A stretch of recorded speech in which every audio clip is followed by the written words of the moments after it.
All right, so obviously the first step is to remove the shifter knobs. I also find it easier if you kind of get the parking brake out of the way. And then the next step is to kind of pop out two plastic clips that are the underside of the cup holder here and here. And they're kind of like a male-female plastic clip that pop out when you pull this up.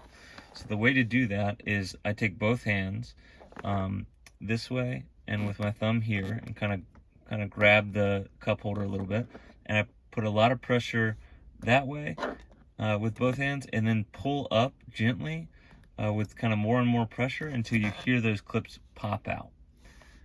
So I'll show you how to do that really quickly.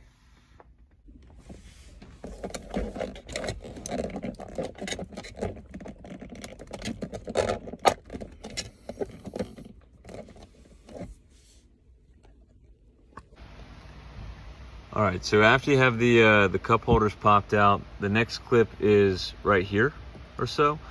And I find the best, it's the same kind of clip, it's like a male-female, so you need to pull it straight up. And I think the best way I've found to do it is kind of put your thumb here and all four fingers inside the cup holder again and just pull up.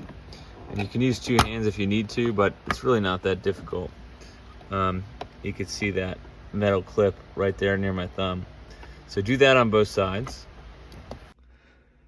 All right, so after you have these back two out and these middle two, there's two more clips in the front, but they come out pretty easily. The way to do it is just to take the back out first, and this whole piece, all of this will kind of slide out pretty easily.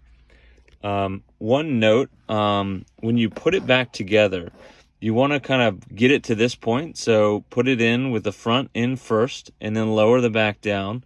So start with these front clips, but the next clips you want to do are going to be these cup holder clips. You kind of want to like see if the cup holder's up like this, then the clips that go down, they're going to be angled back and they're not going to go into their holes. So you can kind of raise this middle part a little bit to let the cup holders lean forward again and go where those male female pins kind of lean forward and angle straight down. So you kind of lift it up, set it straight like that, push, now I'm not going to do it, but push those clips in and then push these two clips in. So that's the easiest way to get it all back together. All right, so there you have it. This thing is dirty and totally scratched up.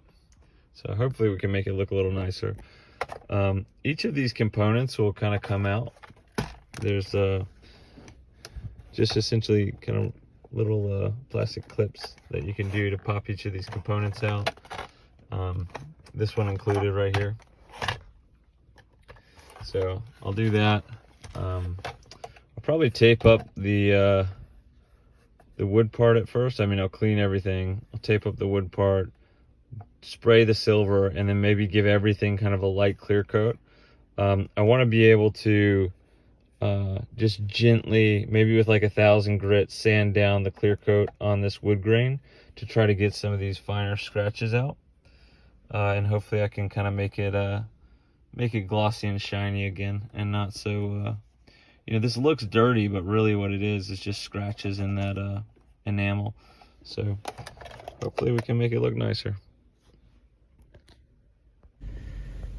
All right, so here's the final product. I think it turned out really well. I think the color is like a perfect match. It looks really clean and, you know, almost brand new.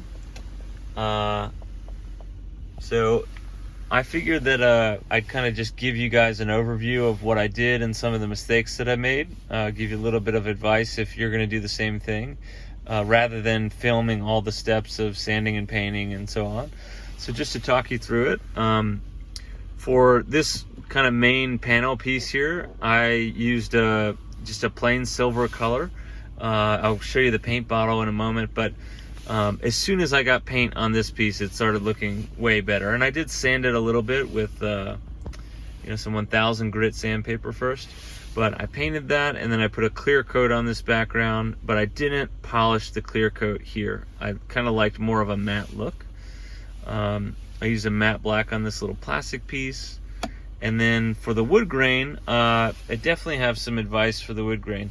So when I first took this off, I was cleaning it with kind of a wet rag, and I noticed that the clear coat, the old clear coat that was on the wood grain, had kind of deteriorated a little bit. So when it got wet, it became cloudy and kind of like you could scratch it off in some places. In some places you could, in others you couldn't.